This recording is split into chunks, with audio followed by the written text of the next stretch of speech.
Aproveitando que os irmãos estão em pé, abra as vossas Bíblias no livro do evangelista São João, capítulo 3, versículo 30.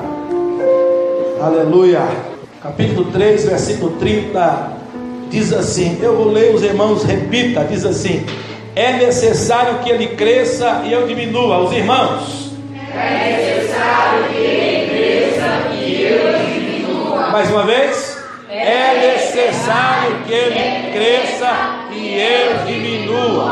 Agora, irmãos, lá no livro de 1 Reis, capítulo 18, texto que lemos inicialmente, o versículo 30 diz assim, parte final: e reparou o altar do Senhor que estava quebrado. Oremos. Poderoso Deus, eis aqui a sua palavra, eis aqui os meus irmãos, a sua igreja, ó Deus, que precisa de ouvir a sua voz. Ó Deus, a sua palavra é vida, a sua palavra é pão, a sua palavra é luz, a tua palavra é cura, é bálsamo, a tua palavra é libertação. Eu sou dependente de ti para falar, como a igreja depende de ti para compreender. Se conosco, ó Espírito Santo, e glorifica o nome de Jesus, é a minha oração crendo em ti. Amém. Sentar, amados. Graças a Deus. Aleluia. Queridos, eu estava a meditar sobre esse texto tão importante nas nossas vidas.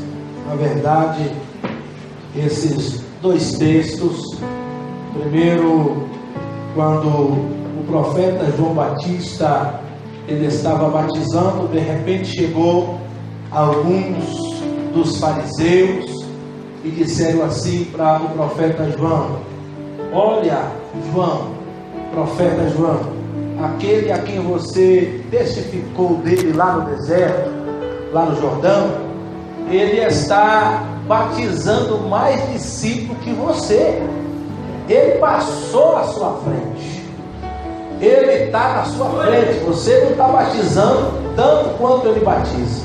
E João então disse: importa que ele cresça. É importante que ele cresça e que eu diminua. Aleluia. Jesus tem que crescer, Jesus tem que tomar o lugar dele em nossas vidas. Importa que ele cresça. E quando olhamos o cenário do capítulo 18 do livro de 1 Reis, temos também o capítulo 17, que também está dentro desse contexto. Nos dias de Elias, nos dias do rei Acabe, Deus estava sendo diminuído. Deus estava sendo diminuído. O culto a Yahvé, ou o culto ao Senhor, estava cada vez menor. Já não se havia mais culto ao Senhor, porque Israel, 10 tribos, havia substituído a adoração ao Senhor para um Deus chamado Baal, cujo nome também no hebraico significa Senhor. Então Yahvé significa Senhor, e Baal também significa Senhor. E agora, o nome do nosso Deus, o Deus de Israel, o Senhor dos senhores, não estava sendo mais cultuado, não estava sendo mais adorado. Houve uma grande perseguição aos profetas do Senhor, e a mulher do profeta Acabe, chamado Jezabel, mandou perseguir os profetas do Senhor e matou todos aqueles que falavam em nome do Senhor. Alguns escaparam, como lá na frente do capítulo 19, Deus diz a Elias: eu reservei mais de 7.000 que não se dobra a Baal, mas era um número muito reduzido diante de 10 tribos em Israel. E o que é interessante, irmãos, é que não precisou do altar do Senhor ser quebrado, não precisou de Satanás ir lá usando os seus adeptos e quebrar o altar do Senhor.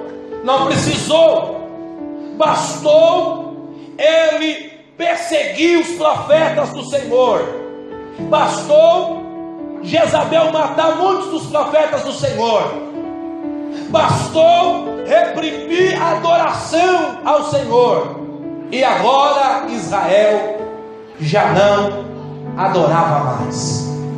Israel já não se lembrava mais do Senhor. Israel não sabia mais quem era o Senhor. Então o altar de Deus, que não havia manutenção, não havia adoração sobre aquele altar, ele por si só quebrou-se, ele por si só se desmantelou-se. Por quê? Porque não havia culto ao Senhor, não havia adoração ao Senhor. Então o altar ficou em descaso. Enquanto Baal crescia, enquanto a adoração a Baal crescia, enquanto a adoração a Baal se multiplicava, a adoração de Deus era diminuída. O que devemos refletir nisso, irmão? Que é para nós deixarmos de adorarmos o nosso Deus, para nós deixarmos o altar do Senhor de lado. Não precisa nós quebrarmos esse altar, não precisa o diabo vir e quebrar as igrejas, não precisa nada disso. Basta nós nos esquecermos do Senhor, basta nós começarmos a cultuarmos outras coisas. O que é culto? Culto é tudo aquilo que veneramos, é tudo aquilo que damos grande valor, é tudo aquilo que reverenciamos, é culto. Quando Deus diz: não terás outro Deus diante de mim, não necessariamente tem que ser a Dona Maria ou a Dona Aparecida, não. Basta você colocar qualquer coisa acima de Deus, basta você colocar suas preocupações acima de Deus, basta você colocar os seus compromissos acima de Deus, basta você colocar sua família acima de Deus, basta você colocar o dinheiro acima de Deus, basta você colocar o trabalho acima de Deus. Tudo que você venera, tudo que você reverencia, tudo que você honra é culto. É culto. Eu conheci e conheço uma mulher muito usada por Deus, e sempre que ela não queria fazer a vontade do Senhor, os filhos dela ficavam doentes à beira da morte, e ela entendia que era por causa da sua rebeldia, e ela se apressava em fazer a vontade do Senhor, e Deus restaurava a saúde dos filhos, porque aquela mulher amava os seus filhos mais do que ao Senhor, ela venerava os seus filhos. Então, quando ela não queria fazer a vontade do Senhor, o primeiro que Deus tocava era no fruto da sua veneração, e ela entendia e rapidamente fazia a vontade do Senhor. Quando olhamos aqui o texto do capítulo 18, antes ainda no capítulo 17, Deus profetizou por meio do profeta Elias e disse, capítulo 17, versículo 1: então Elias, o tesbita dos moradores de Gileade, disse a Acabe: vive o Senhor Deus de Israel, perante cuja face estou, que nesses anos nem orvalho nem chuva haverá, senão segundo a minha palavra.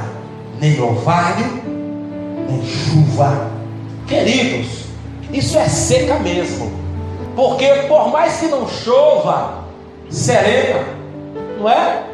E aquele sereno, ele já ajuda as plantas. Aquele sereno é um refúgio para muitas das plantações. E se você fizer alguma engenhosidade, você pode até colher ainda um pouquinho de água para beber, só para aquele sereno. Você pode colher. Você é engenhoso, você sabe que a água está escassa, então você tenta pegar o sereno. Consegue. Não para banhar-se ou fazer qualquer outra coisa, mas para beber, você consegue.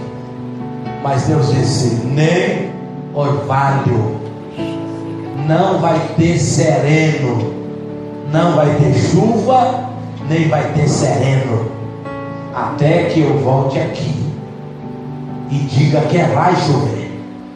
Entretanto, Israel, irmãos, continuou perseguindo profetas e perseguindo Elias. E quanto mais os profetas desapareciam, mais Baal crescia. Quanto mais a voz do Senhor é diminuída, mais a voz de Baal cresce. Quanto mais deixamos as coisas do Senhor de lado, mais tempo temos para outras coisas que não têm valor. E diz o texto que se passaram 3 anos e meio, Elias fugindo de Acabe, ora no ribeiro de Querite, e ora sustentado por uma viúva, até que Deus disse a Elias: é a hora de eu chamar Israel para um concerto. No entanto, Baal, durante todo esse tempo que eles cultuaram, não resolveu o problema. O que eu quero dizer para os irmãos queridos: será que se nós continuarmos do jeito que a gente está, sem priorizar as coisas de Deus, os problemas serão resolvidos? Os nossos irmãos cantou algo aqui muito forte aqui. Pedro, Tiago e João trabalharam a noite inteira e nada apanharam. De repente participam do culto, emprestam o barco para Jesus e participam do culto. Cristo diz para eles: vamos pescar, Pedro, vamos para o mar alto pescar. E Pedro, conhecendo de mar, conhecendo de peixe, conhecendo que o melhor horário para pescar é de noite, irmão. Os pescadores sabem disso. É assim mesmo, irmão? Eu não sei que fenômeno que é esse, mas os danados saem para fora. Agora diz o texto que eles pescaram a noite inteira e nada apanharam. Mas Pedro disse: segundo a tua palavra, eu vou fazer tudo aquilo que o Senhor está me mandando fazer. Eu vou jogar minha experiência fora. Eu vou jogar as minhas habilidades fora. Eu não sei de nada. Eu vou fazer o que o Senhor está mandando. Irmãos, enquanto tentamos resolver, as coisas não acontecem. As nossas experiências não valem de nada. 3 anos e meio adorando a Baal e nada aconteceu. Sabe o que era interessante? Baal, além de ser senhor, ele era o manda-chuva. Exatamente isso. O manda-chuva. E a Sera era a deusa da fertilidade. Só que esse manda-chuva aí não mandou chuva nenhuma. Queridos, dependência de Deus. Porta que ele cresça. Eu vou procurar serviço em nome do Senhor. Deus vai me abrir uma porta de acordo com a sua vontade. Não a porta que eu quero, mas a porta que Ele quer. Na quarta-feira veio o pastor Amorim aqui nos ensinar, e tinha um baixinho com ele. Os irmãos lembram daquele baixinho que estava com ele? Ele chama Lindomar. E ele conta que há anos atrás trabalhava de auxiliar de limpeza numa empresa, e aquilo para ele feria o orgulho dele. Homem é orgulhoso, né, irmão? A maioria feria o orgulho dele, e ele não estava satisfeito com aquilo, e ele queria pedir a conta o quanto antes daquele trabalho. Teve um culto de domingo à noite, só que eles estavam com alguns irmãos e foram para o monte orar de tarde, para Deus abençoar o culto à noite.